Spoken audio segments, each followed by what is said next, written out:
शर्म की बात है जो मैं करने जा रहा हूं। आप यकीन कीजिए, मैं जिस मुल्क की बात कर रहा हूं वहां मेरा अक्सर जाना होता है। बिलावल भुट्टो जरदारी की जयशंकर से मुलाकात थोड़ी सुना है वो कैंसिल हो गई है। अपने मुस्लिम ममालिक, बरादर मुस्लिम मुल्क है, इज्जत क्यों नहीं करते यार हमारी? हमें क्या कोई कांटे लगे हुए हैं? बदबू आती है हमसे। मैं तो अच्छा परफ्यूम लगा के भी जाता हूं। कश्मीर पे तो जनाब आप बाद में जाएं, यहाँ तो पाकिस्तान ही भारत का था, तो 47 हम अलग हुए।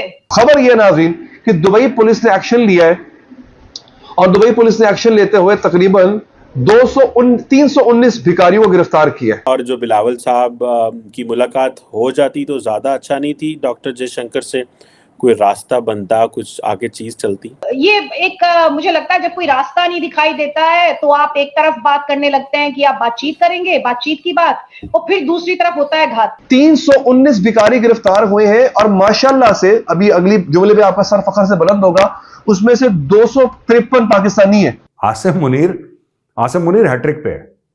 क्रिकेट का हैट्रिक समझते हैं ना आप? 3 बॉलों में 3 विकेट। पहली बॉल पे भाई ने सऊदी अरब का विकेट लिया, $2 अरब का। दूसरी बॉल पे भाई ने लिया $1 अरब का यूएई का विकेट। अब आसिम मुनीर चाइना जाके तीसरा विकेट लेगा। ये कोई मिलिट्री टाइज नहीं हो रही। भारतीय सबसे ज्यादा है दुबई में, पाकिस्तानी दूसरे नंबर पर आते हैं, लेकिन मांगने में पाकिस्तानी पहले नंबर पर आते हैं। हम पाकिस्तान में हो तो दुनिया भर से मांग रहे होते हैं, और दुनिया भर में जब चले जाए तो वहां से मांग रहे होते हैं। तुम्हारे जर्नलों ने तुम्हारा मुल्क चाट लिया, ठीक है, खा गए सब कुछ। जो तुम्हारे मुल्क का लोहा था ना, उसको पिघला के पी गए तुम्हारे फौजी जर्नल। यानी एक पाकिस्तानी जो वहां भीख मांग रहा था, वो महीने का 83 लाख रुपया कमा रहा था।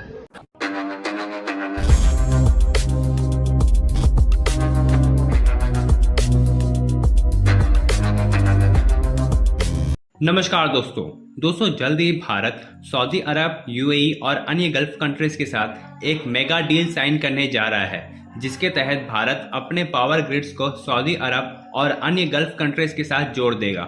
और दोस्तों जल्द ही हमारी पावर मिनिस्ट्री भी इसके ऊपर ऑफिशियल कंफर्मेशन के साथ साथ इस प्रोजेक्ट के लिए बिड भी करना शुरू कर देगी, जो कंपनीज ये प्रोजेक्ट को कंप्लीट करने वाली है।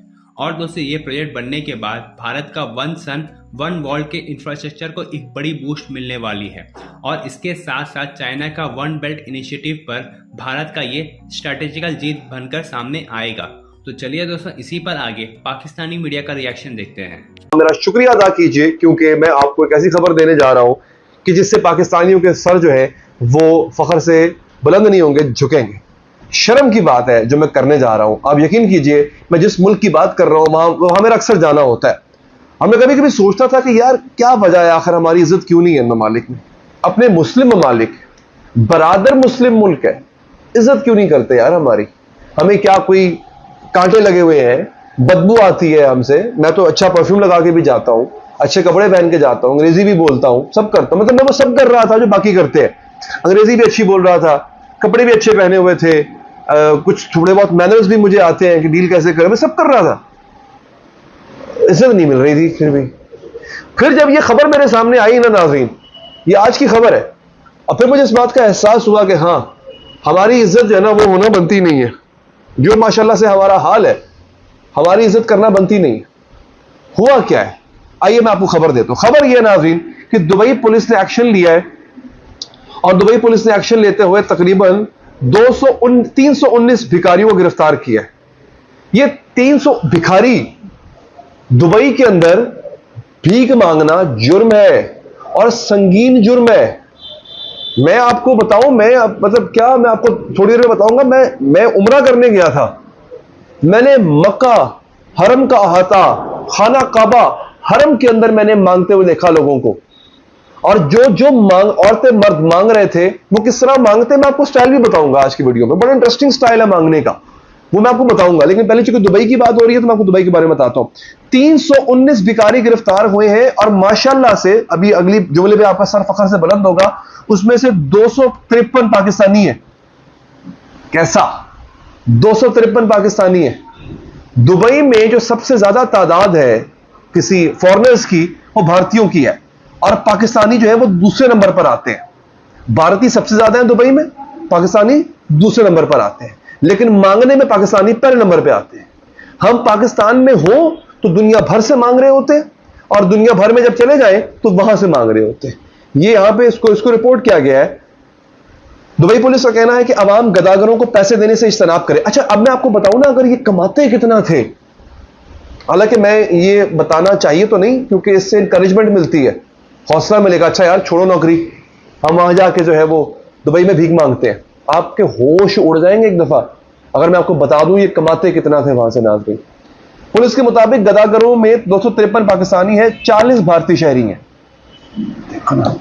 हालांकि आबादी भारत की ज्यादा है, भारत में भी और दुबई में भी, वहां भी बहुत गुर्बत है, लेकिन हमें गुर्बत भी है और गैरत भी चली गई है। गुर्बत है मगर गैरत भी चली गई है हमारे अंदर। अच्छा, अब अरब मीडिया की रिपोर्ट के मुताबिक गिरफ्तार होने वालों में 167 मर्द जबकि 152 खवातीन शामिल हैं।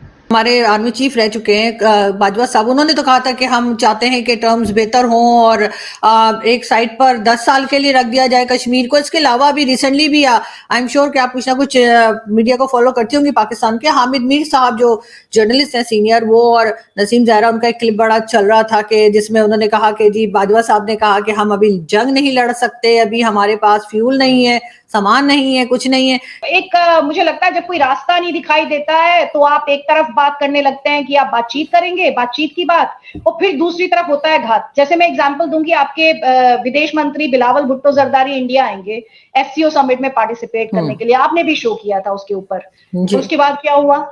उसके बाद क्या हुआ? कुछ ही घंटों में क्या हुआ? आप अटैक कर देंगे, टेररिस्ट अटैक करेंगे, और फिर आप कहेंगे नहीं नहीं इंडिया आए और हमसे कहा जी आइए आइए ये बातचीत की टेबल पर आइए। तो कोई समझना पड़ेगा कि अगर आप हमला करेंगे तो हम बात नहीं करेंगे ना। लेकिन उसमें स्टेट इन्वॉल्व है ये तो अभी तक साबित नहीं हुआ। वो तो एक अलग एक ग्रुप किसी का कहा जा रहा है जिन्होंने जिम्मेदारी ली है कि हाँ जी रिस्पॉन्सिबिलिटी उन्होंने उठा ली है, लेकिन ये कि उसमें पाकिस्तान की स्टेट इन्वॉल्व है ये चीज तो अभी सामने नहीं आई है।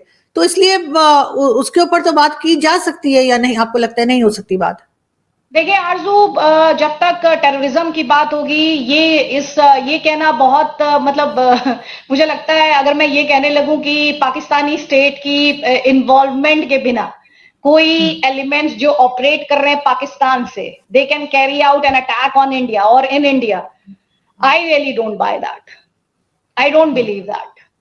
और खास तौर पे ये देखते हुए भी कि जिस तरह की हम लोगों की हिस्ट्री रही है, और हिस्ट्री में बहुत सारी लर्निंग्स और सबक होते हैं, क्या ये किसी से छिपा है? आपके यहाँ पर किस तरह से स्टेटमेंट्स आए हैं इंडिया जब से इंडिया को G20 की अध्यक्षता मिली है, क्या किसी से छिपा है कि पाकिस्तान लगातार बार बार एक ही राग अलाप रहा है? 2019 5 अगस्त 2019 के बाद से आपके तमाम चाहे इमरान खान हो, चाहे शहबाज शरीफ हो, चाहे आपके दूसरे लीडरशिप हो, या फिर आपकी फौज हो, बस जीनोसाइड हो जाएगा, इंडिया जीनोसाइड कर रहा है, जीनोसाइड कर रहा है। तो प्रोपेगेंडा पाकिस्तान चलाता है, इससे कोई इंकार नहीं कर सकता। और ये तो कोई बिल्कुल भी नहीं मानेगा कि पाकिस्तानी स्टेट की इन्वॉल्वमेंट के बिना, आपकी एजेंसीज की इन्वॉल्वमेंट के बिना भारत में कोई आपके यहां पर बैठे हुए एलिमेंट्स अटैक को अंजाम दे सकते हैं। तो ये तो बिल्कुल ही मतलब ऐसे होगा कि हम डिनायल में चले जाएं। ये मैं हम अक्सर कहती हूँ कि Pakistan can be a state in denial but we are not, we are very upfront and we see things as they are.